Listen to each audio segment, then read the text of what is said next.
ચાલો। प्रिय बोलवू અને सज्जनता दातारी सुरपंथ हेता अभियासे ना मिले वो तो बिना कृपा भगवंत। राजाओं सज्जन होता જ, ગુણિયલ પણ હોતા, દાતાર પણ હોતા અને સમજદાર તો હોય જ।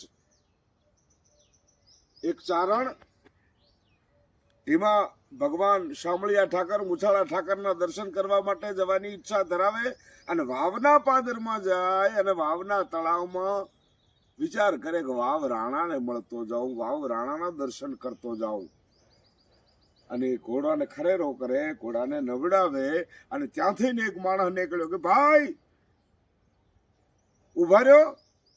એટલે કે શું કામ છે? કે મારે વાવ રાણાના દર્શન કરવા છે। મેં નામ બહુ સાંભળ્યું છે, રાણ પચાણનું નામ બહુ સાંભળ્યું છે, મારે એના દર્શન કરવા છે। કે પણ કામ શું છે? કે બસ મારે એના દર્શન કરવા છે। તો ઘડીક વાર માટે મને રાણો ગણી લ્યો, મને પચાણ ગણી લ્યો। આ વાતો બધા ઘોડા સામે જોઈને કે છે કે આ વાતો પચાણ હોતા હશે। અને ફરીથી બીજી એક વાત કરે છે કે આ જન્મ્યા હશે તે તારી ખોબલે ને ખોબલે ઉડી છે। એ રાણા કે હાલો હું તમને લઈ જાઉં દરબાર ગઢે।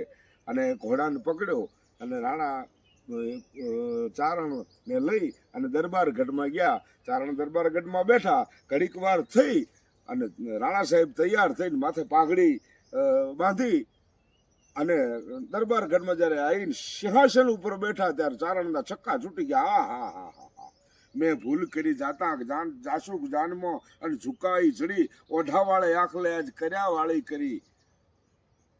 હવે અને રાણો મૂછમાં મરક મરક મરક મરક હસે છે અને ચારણ જાય કે છે કે આ હા હા હા હા હા હા, મેં આમના મોઢો મોઢ કીધું।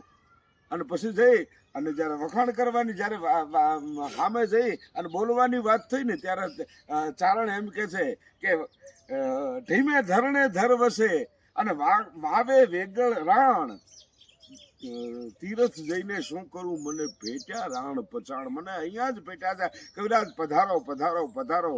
આપ કહેતા હતા ને એ સાચું છે કે જી જી જી જી જી આપ બોલો કે આપ કહેતા હતા ને કે આવા તો રાણા હોતા છે ને, વાત હાવે સાચી।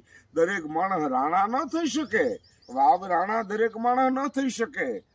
અને એનાથી આગળ તમે કહેતા હતા કે તેદી જેદી આ જન્મ્યો છે તાર ખોબલે ખોબલે ઉડ્યું છે કે હા વિરાજ, તેદી ખોબલે ને ખોબલે વસ્તીમાં મારી રૈયતમાં બદામ ને કાજુ ખારેક અને હાકર આ ખોબલે ને ખોબલે ઉડ્યા। આ વાવ કહી શકે, આ ચૌહાણ જ કહી શકે, બીજું કોઈ નહીં કહી શકે।